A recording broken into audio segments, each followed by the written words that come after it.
ஹாய்ங்க. இன்றைக்கி யோகா ஹாஸ்பிட்டலில் எனக்கு என்ன ட்ரீட்மெண்ட்டுன்னா சைனஸ் ப்ராப்ளத்துக்காக ட்ரீட்மெண்ட் எடுத்தாங்க.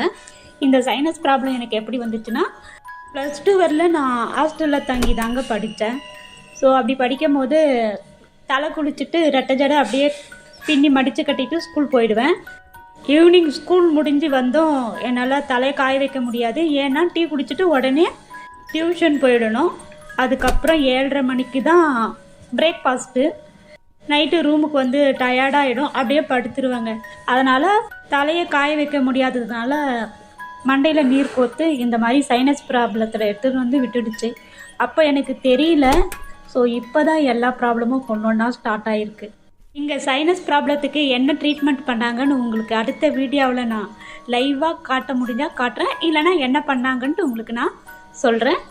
இந்த வீடியோ உங்களுக்கு பிடிச்சிருந்தா லைக் பண்ணுங்கள், கமெண்ட் பண்ணுங்கள். Thank you.